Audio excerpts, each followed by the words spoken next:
బెండకాయ పిండుకుంటూ ఉంటుందండి. మరి నెక్స్ట్ లెవెల్.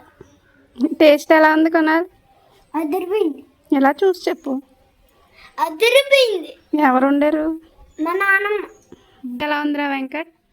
అదిరిపోయింది. బాగుందా? అమ్మగారి చేతి వంట అండి ఇది. ఏముంటున్నారండి మీ నాన్నమ్మ? ఫిష్